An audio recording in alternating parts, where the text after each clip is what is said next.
A colleague once told me of her experience.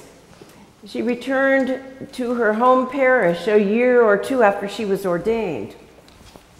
Her diocese had asked her to coordinate a large program of the national church dealing with one of those, well, shall we say, sticky topics.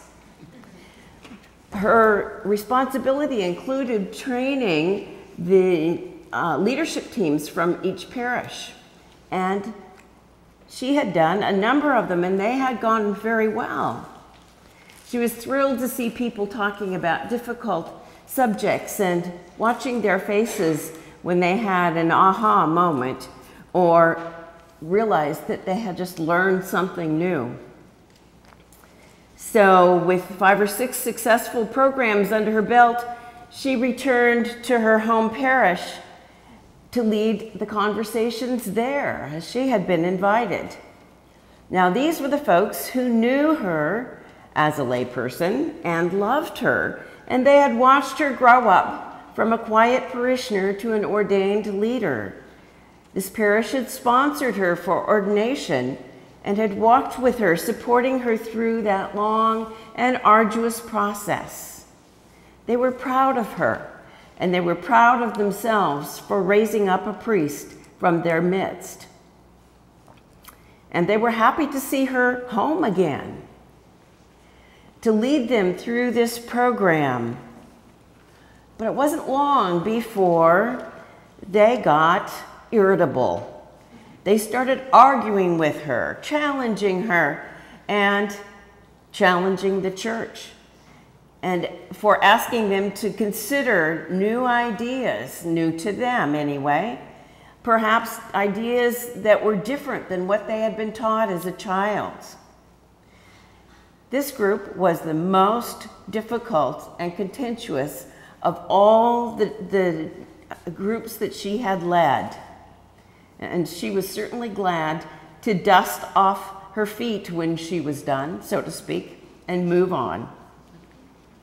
It is true, you know, a prophet is basically not without honor except in his or her hometown, among his or her kin, and in his or her own house. It takes a long time for the hometown folk to get used to the idea that you were not the person you had been when you were there. I found that a stranger can often challenge people with new ideas with more credibility than the hometown hero. And of course, it's difficult no matter what if you're a prophet. As we say, prophets always get killed in the end. And so it was with Jesus that day. He said he could do no more deed of power there except to lay his hands on a few sick people and heal them. He was amazed at those people's unbelief. Now, healing the sick, of course, is no small thing, but the point here is, and what ties all of today's readings together, is the use of power. In a way, of course, teaching, preaching, healing the sick, they're all deeds of power, although they use power quite differently than, say, King David in the first reading. He was the king of Judah and Israel, and he reigned for 40 days. That's a biblical way of saying a long time. It wasn't really necessarily 40 years, not days.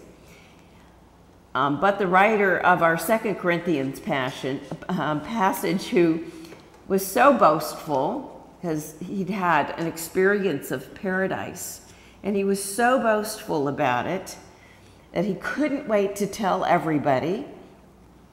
And Satan came along and gave him a thorn so that he would always be just a little bit less boastful than he hoped he would be the rest of his life. Now, Satan also wanted to keep him from boasting so much about Jesus. But the work of spreading the good news was just too important to let issues like power get in the way. Jesus sent his disciples out 2 by 2 and gave them authority to cast out demons and unclean spirits. But he ordered them to take no signs of office. He told them they could take the tunic that they were wearing, the sandals they were wearing, and a staff. Nothing else. No more clothes, no money, no Bible to, hold up and rant and point to, just like they were. And on one hand, he gave them all of this power to teach and preach and forgive and cast out unclean spirits. And on the other hand, no outward signs that they had this power. So it's interesting how this transpires. They were very successful in doing the job that Jesus sent them out to do. And they came back and told that story, that in spite of not having the outward power, they still were able to do the work that Jesus had sent them to do. We too are called to be the good news. The good news to people wherever we find ourselves. Jesus gives us the power that we need, if only we can trust that we will be given the gifts that we need. God's grace is sufficient for each one of us. Several years back, I read a very interesting novel called Cross-Dressing by Bill Fitzhugh. Now, I don't think it ever made the top 10 novels or probably even the top 20, but I found it quite interesting and humorous, believe it or not. But it was about 2 brothers, twins, who had been given certain gifts, and they divvied them up, or basically one for good and one for not good. So one, Michael, was a Roman Catholic priest, and he felt called to go as a missionary to take Christ to the poorest of the poor in Africa. He too was a prophet, and in his prophetic role, he told his superiors unflattering truths about themselves, about how they continued to hurt and promote the most ungodly exploitation of these poor, starving people. Well, you can imagine that Michael was excommunicated for pushing his boss, a cardinal who dressed obscenely in lavish finery and rode around the dirt roads, if they even were roads, in a clean, cozy, air-conditioned Pope-mobile. This dirt that he was driving this Pope-mobile on was what these people lived on. They didn't have expensive things like streets. Michael eventually returned home. Now, Michael's twin, Dan the advertising man, who had no conscience and believed that whoever had the most toys won. Dan is a prophet of conspicuous consumption, and he made a very good livelihood by convincing people that they just couldn't live without the best CD player or the biggest TV or the most expensive products, you name it. The finest clothes, the cleanest clothes. He went on and on. And Dan lived well beyond his means, even though he made a good salary. His plumb line was comfort and excitement. Well, Michael, the priest, returned home sick. He had not a cent to his name, not any health insurance. Now, his twin brother with the good income was his only hope. In a brief moment of charity, Dan gives Michael his wallet and his insurance card, and they change clothes. So Dan, the ad man, puts on clericals, and Michael puts on the finery of Dan. And he went off to the hospital or wherever to get his shot of penicillin or something. Now, Dan was feeling proud of himself for once doing a good deed. And so he goes home and relaxes and tells himself what a great guy he is.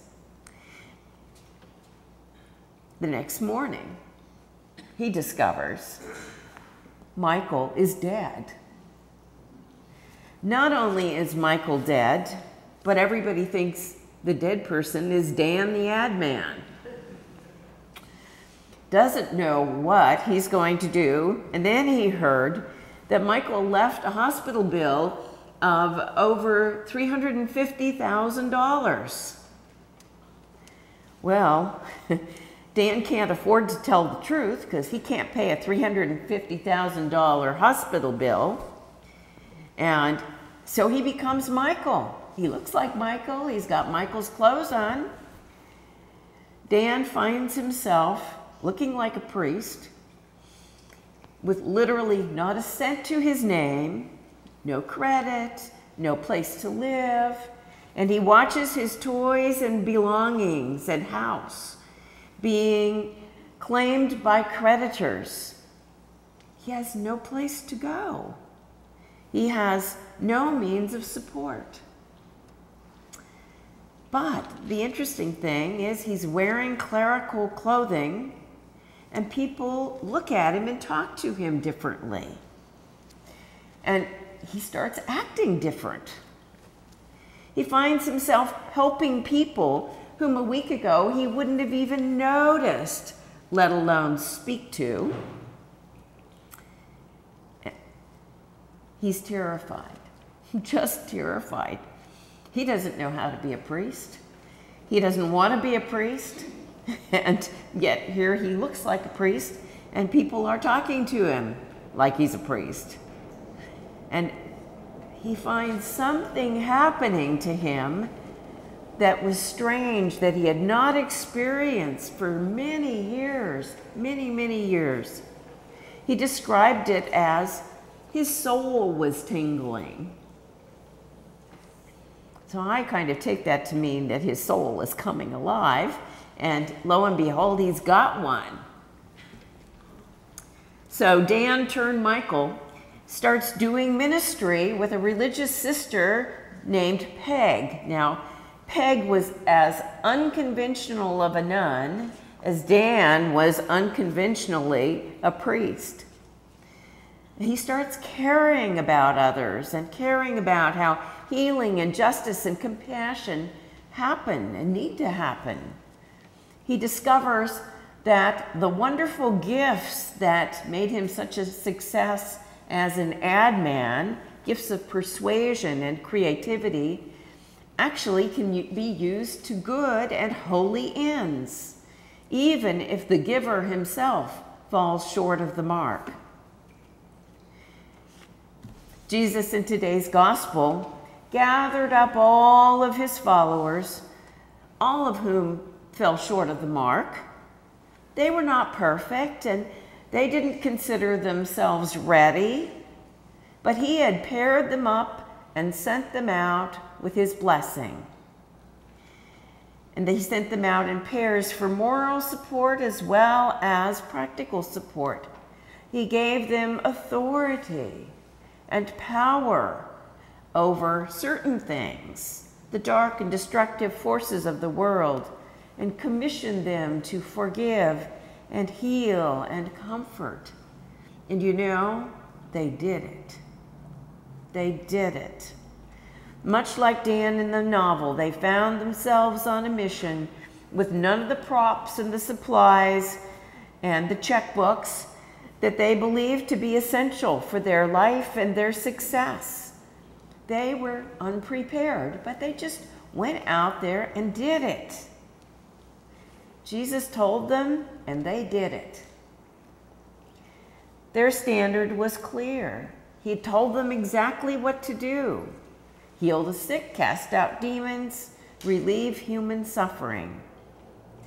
Their power came from God alone, and they had listened with all of their heart and found themselves able to do these things. The gifts that God gave them, not surprisingly, God has given all of us as well. Gifts God gives us to teach and preach and forgive and anoint and heal the sick and help people in need. We too are scared often to go out and do those things. But God sends us out anyway to listen with all of our hearts and to do what we're sent to do. Jesus' grace is well sufficient for us as well.